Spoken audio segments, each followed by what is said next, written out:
Tuesday, October 27th. I'm writing this from my phone, so bear with me if it's formatted wrong. So last night, my wife of 7 years decided to have a chill-out night. After dinner, she went to the den and was watching her programs while I flitted between watching the Spurs game, football/soccer, and doing some odds and ends that I had planned. Next thing I know, she's got the wine out and has had 2 bottles of the stuff. At around midnight, I went to check on her and seen she was out cold on the couch. I went to scoop her up when her watch thing buzzed and a message popped up on the screen.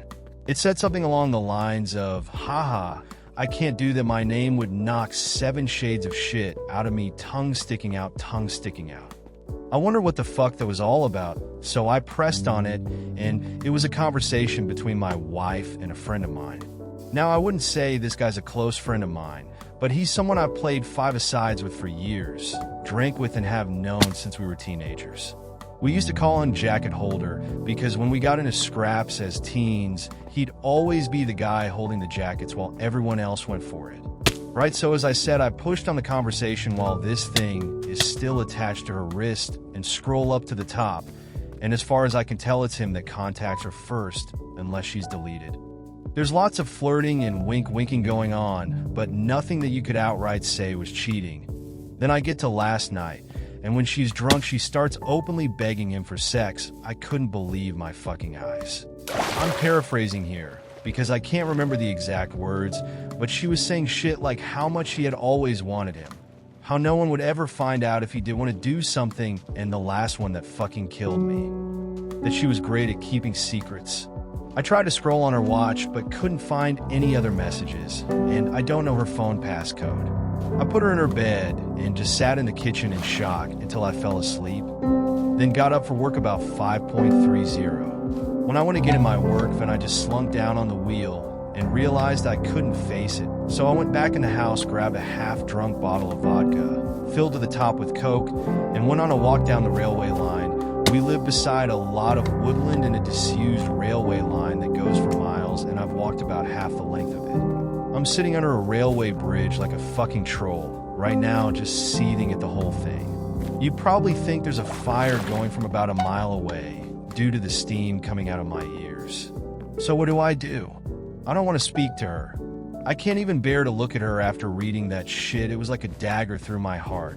I just feel like every morsel of love I had for her has evaporated in a thin air after reading her begging like that. Fucking yuck. I honestly want to ghost her, man. If I could, I would never speak to her again. The whole "I'm great at keeping secrets" was the thing that really got me though, like who even are you? It reeks, but it's a case of how far down the rabbit hole do I want to go? I don't care if I'm being honest, I'm just done. I've never felt so betrayed and disgusted in all my life. The thing is, I've invested so much in her, not just as a partner, but as a person. I loved her so much and thought her personality, and by extension my personality, reflected that of good people. To realize she's a backstabbing snake makes me feel like a snake. I feel like a worse person than I was yesterday. The only way I can describe it is for someone you looked up to, took advice and life lessons from, to suddenly find out they were a pedo or a rapist or just a downright creep. Your entire perception of yourself and who you are would be shattered because you took on board what they've said and invested time into a creep. God, I'm rambling nonsense, I apologize. I'm lucky in that our house is owned by my parents, who 6 years ago moved to a retirement village and we moved in. The house will be bequeathed to me when they die, but I don't and hopefully won't own it for a long time. They couldn't be bothered with the upkeep and all the problems, etc., and wanted to see out their final days in peace. So when we do divorce, my soon-to-be ex won't be getting her hands on it. So what do I do then? I'm honestly thinking of just not saying a word and throwing her right out. Also, while walking here, it went through my mind to get my mate, who's a locksmith, to quietly change the locks today. I could feed her any old garbage about something from the doors being broken. She won't care what's going on anyways, as long as I'm about. Then after he's done, lock the front door and tell her to come out and look at something out the back. When she comes out, just run back in and lock the door behind me. That sounds childish as fuck, doesn't it? ACH, seriously, though I don't know what I'm gonna do. I'm staring at a bottle right now, and my life feels like it has been ripped apart at the seams. As for that prick's so-called friend of mine, there's no doubt he was up to something here. There's also no doubt I wouldn't have caught wind of this at all, so I'll be seeing him very soon. Never mind holding jackets, he'll be holding his face. TLDR, caught wife trying to openly cheat on me with someone I considered a friend from iwatch. Edit to update. I went to a friend's house to calm down. I threw the vodka away. She has been texting me asking where I am, as my work van is still in the driveway. I text her saying there is a problem with the engine, so I got a lift into work. I'll make my move tonight. Wednesday, October 28th. Thank you to everyone who reached out to me after my first post. It was really appreciated. So yesterday, after I had written the post and was in a complete mess, 2 dog walkers came over to check on me as I was obviously concerning them. I told them everything. They listened, and the first thing one of them said to me was, "Son, the worst thing you can do right now is drink. It'll cause carnage." I have to thank her for that, because I was on the highway to hell at that point. I threw the vodka away, got in touch with a friend, and he said I could come to his for a while to calm down. He was at work but told me where the spare key was. We live in a small town of around 15,000 people, and he wasn't too far away. So once I got there, I sat on his couch just trying to calm down. Throughout the morning, I was getting multiple texts and phone calls from my wife asking where I was and what the hell was up, as my work van was still sitting in the driveway and I was nowhere to be seen. I text her back telling her that there was a problem with the engine, so I got a lift into work, which she seemed to buy, as she just texts back saying okay. When my friend got back from his work at about 5 o'clock, I told him everything that had happened and asked him his opinion. I also told him not to tell anyone about jacket holder, as that might then get back to my wife, which I didn't want at this point. I would deal with him later. By that I mean I'll expose what a little rat he is. Knocking fuck out of him doesn't help me at all as of now. As an aside to the people saying he'd done nothing wrong, he messaged my wife first. He was being extremely flirty. What the fuck is he even playing at messaging my wife for in the first place? He only knows her in passing from afar. Look, I've got no problem with 2 adults conversing with each other, but they hardly knew each other, and it was flirty from the start, as far as I could tell. I think they've seen each other while out and about, and it's gotten flirty then. So my friend convinced me to try and keep a low profile and see what I could dig up, but at the same time speak to a lawyer and get the ball rolling in terms of finding out my options, which I have done today. He took me home about 6 o'clock, and I was honestly dead on my feet by that point. I think the adrenaline pumping the entire day, then suddenly stopping knocks it right out of you. So I was extremely tired when I got home. The second I walked through the door, I knew something was up, as my wife was on me right away, asking me all sorts of questions about work. I asked her, why does she even care? She said that I left my big flask and my lunch bag in the front passenger side seat, and something's been up today. She could feel it. I was about to lie, but I was just too tired. I couldn't be bothered putting any sort of charade up, so I just said, yeah, there is something up. That when I was putting her drunk arse to bed last night, a message came up on her watch, which I read, and all the other ones, and that she was a fucking disgusting cheat that I wanted nothing more to do with. Her demeanor went from an arms-crossed person in power to scared little girl within about a second. Good at keeping secrets, eh? Begging that little rat for sex, eh? Yep, read it all. She started sobbing, and I just walked away and upstairs into the shower.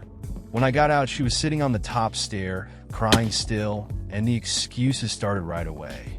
How she was drunk, vulnerable, had never done anything like that before. How he had messaged her first, and it didn't mean anything, she was never going to go through with it. Pretty much everything that everyone on here was saying she would say, like she had the playbook out. The only thing she didn't do was try and blame me. She probably knew I would have thrown her right out the door if she had tried that shit. I told her that I wanted a divorce and her out of the house within a month. Also told her that she was moving to the spare room. I've been pretty much ignoring her ever since, just scowling at her and shaking my head when she starts waffling nonsense. I don't want to hear it. She slept in the spare room last night, and I haven't spoken to or texted with her at all today. If I'm lucky, maybe she'll be gone when I get back from work, but my luck's not that good, I suppose. On getting her out, though, I was telling my parents what was happening, and my mother was adamant I wasn't throwing her out onto the streets. Her and my mother are close and always have been. We'd have been together 11 years in December. My mother was saying she made a mistake and that we should sort it out like adults, that we've been through too much together, and that she didn't actually do anything, it was just words. She completely took her side over mine. Couldn't believe it. Could this fuck me here? Like, do I have no right to ask her to leave if my mother is against it? It's literally going to be my house when my parents pass, and I did nothing wrong, so I'm not leaving. It's probably going to turn into War of the Roses Part 2. I managed to get myself an appointment with a divorce lawyer for next week, so I'll be going to that to discuss my options. Until then, I'm just going to ignore my soon-to-be ex-wife, I guess. I know she's probably not going to admit anything else now. I'll never know if she was a really good liar or she was just talking shit to him to get him on side with her. Anyway, sorry about the delay in the update. Just got the chance to write it now as I'm finishing work. Well, back to the funhouse, I guess. Monday, November 16th. Hi, I thought I'd give an update since a lot of people have been personal messaging me asking for one. It's now been 20 days since I found out my wife was trying to cheat on me with my friend, and the situation has become hellish. I gave her a month to get out, and she's been sleeping in the spare room, but it's clear now she doesn't have any intention of going after she got in the ear of my mother. She doesn't have anywhere to go at any rate, but that's not my problem. I've seen my divorce lawyer multiple times, and am now in the process of drawing up a divorce petition and having my wife serve divorce papers. I've also opened my own bank account and taken 50% of the balance from our shared account. The atmosphere around the house has been weird to say the least. The living room is turned into a no-man's land where no one frequents, as we both spend the majority of our times in our rooms. I've also intentionally been working late a lot, so I don't have to interact with her much. I had been completely ignoring her, but after reading about the 180, have started implementing that and been civil if a little cold towards her. I'm so glad I did this, as I was beginning to feel like a monster refusing to acknowledge her existence. It was not the right way to behave, and I ended up feeling like the one who had wronged her, rather than the other way about. The only time I broke from the 180 was when I walked into the bathroom last week, and she was sitting on the floor by the bath crying. I helped her up and instinctively gave her a hug, though it was more of a there type hug than one with much love attached to it. The sad thing is that I'm so suspicious of her now that I wouldn't put it past her to be waiting on me coming in so she could put on a performance. The thing is that probably isn't even true, but this is the sort of shit that's going through my head in this environment. It's just toxic. She's been crowing about how she'll do anything and everything to save this marriage. Anything to prove to me that it was just a silly mistake. So I brought up a lie detector test. I don't plan on ever getting one done. Wouldn't even know where to start. I just wanted to gauge her reaction. She was all for it. Well, until a few hours later when she came to me, tablet in hand, going on about how inaccurate they are, and that anxiety and nervousness can throw up false readings. And with her, and her anxiety disorder and all, I just laughed, wasn't even a normal chuckle either. It started as a bit of a cackle and ended in a childish giggle. It appears she would do everything to save this marriage. Well, everything except take a lie detector test, that is, It doesn't even matter anyway. I meant what I said in my op. Every morsel of love I had for her dissipated into the atmosphere after I read her say those horrible things. I don't see her as my true love anymore. The person I could tell anything to and would trust with my life. I just see trash that needs taken out before it stinks the place up. Jacket Holder has been the talk of the town since I exposed him to our friend group a few weeks back. It's safe to say he has no friends left among us and has been completely ostracized. I tried phoning him a few times, but he refused to answer, then blocked my number. Fuck that little rat, I hope it was worth it. I've spoken to my mother multiple times about this, and during a heated argument asked her why she was taking my wife's side. Was there something she wasn't telling me here? What was she expecting? Us to live like roommates? Go on like nothing happened? It's ridiculous. She said she has always seen my wife as the daughter she never had but always wanted, My mother had a stillborn daughter before I was born, and it has haunted her. So she latched onto my wife, and has done since we got together. As I said previously, they have a close bond.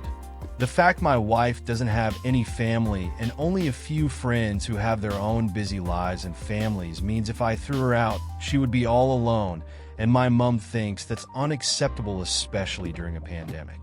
She tried to get me to come to a compromise, saying that in 3 or 4 months we can look at it again and see where we are mentally, and is pushing me to try couples counseling before I throw in the towel. I'm not doing that. The thought of being in the same house as my wife over Christmas makes me feel ill. She'll want to do it right as she does every year, and it'll be a complete shit show. My dad, God love him, has never been much of a talker. Never up nor down, just always there. He's a quiet, proud, but timid man, and my mother's word has always been the one that matters in our house. People on here have been telling me that I'm selfish and spoiled cause it's not my house, and I have no right to make demands, but it's now a case of my wife or me for my parents. If worse comes to worse, then I'm ready to walk out the door and never come back. Fuck this house. I have to be able to look at myself in the mirror with some semblance of self-respect, and someone has to keep their word in this debacle. If I do leave, my friend has said I can stay with him for a few weeks or so till I get myself sorted. If I do walk out that door, though, I'm done with my parents. I'll never speak to them again in my life. They'll probably see it as me giving up on them, me walking away without trying to at least have a go at fixing things first. I see it as them choosing someone who broke my heart over me. Like, what will be the logistics of this once I'm gone? Just her staying there herself. My mother and father looking after a backstabber while their flesh and blood goes off alone? A little more info on the house. My parents let us move in a year after our wedding. It was an apparent belated wedding gift. Although that was just a chatter from them at the time, they were always planning on moving out and moving us in. I've spent tens of thousands on it over the years, but that's neither here nor there. I have fantasies of leaving this all behind, going somewhere new and starting again, but I don't have anywhere else to go. I've lived in this town my entire life. It's all I know. Am I being too harsh here? I'm literally ready to slingshot my parents right out of my life, but I feel so torn. Why am I the one who has to lose everything and everyone? I've tried to be good, and I always thought you make your own luck, and that good things happen to good people. Maybe I'm not as good as I think I am. Maybe I deserve all I fucking get. Wednesday, December 2nd. Well, since this morning, I no longer call that house home. I seen on the calendar that my wife had a hospital appointment with her ophthalmologist. So knowing she would be gone for a few hours, I took that as an opportunity to get my stuff together and move out, which I have. After getting my things moved and sorted, I just put the house keys on the kitchen table, along with the divorce papers I received from the divorce lawyer last week, and was on my way. I've blocked both my wife and mother's numbers, and any communication I have with my wife going forward will be done through my lawyer. In terms of my living situation, I'm staying with a friend for a week or two, but hopefully I should be in my own rented place before Christmas. I haven't spoken to my parents in a few weeks. Last time we spoke was via text, and I tried to tell my mother in explicit detail the things my wife was saying during her text to jacket holder. Why it hurt me so much, and why I didn't think it was her first time doing it with the whole "I'm good at keeping secrets" comment, and thus could never trust her again. My mother texted back saying she couldn't speak to me when I was like this, and she would let me cool off. She tried to phone me a few days ago. I just blanked her call and has said a bit further up since today I've blocked her number. I feel so let down by my parents, and at this point, it almost feels worse than the original betrayal from my wife. The way I'm feeling right now, I don't think I'll ever speak to them again. I think in times of strife, you look to your family to be strong for you, to be a rock and give you the wronged one support. My parents have been weak. They've made me feel like the one in the wrong, like I'm overreacting, and it's me that's ripping this family apart. Well, it's not. I didn't ask them to move mountains for me, just move my cheating wife out the house, and they made their choice. My father also had the chance to put his foot down for once in his life and stand up for me, but didn't. You make your choices and you live with them, I guess. Reading some of the comments on here from my previous posts, people have been saying things like, I threw in the towel so easily. I was looking for a way out and didn't love my wife because I didn't try hard enough to save things, but that's not true. I love my wife more than anyone on this earth, and I was broken when I discovered what she was doing. I think we all have boundaries, and once those boundaries have been crossed, things change irrevocably. When I read those horrible texts, something changed inside of me. I fell out of love with her like being snapped out of a spell in the movies. Anything tried after that is just delaying the inevitable. I have to say that I'm interested in the whole dynamic of their relationship now that I'm gone. Like, are my parents going to continue supporting her knowing that it has finished their relationship with their son? As for me, I'd love to travel. My wife hated flying, so most of our holidays have been to southern England, the likes of Newquay and Torquay and Cornwall and Devon, so it would be great to travel abroad again. The last time I was abroad was when I was 20 for a mate's holiday in Greece, so 13 years ago. I'd love to see a bit of America, so once this pandemic calms down, I've definitely got my sights on the States. Well, that's about it for me, I guess. This will be my last post as I don't want to outstay my welcome, and I don't think there's much more to say at any rate.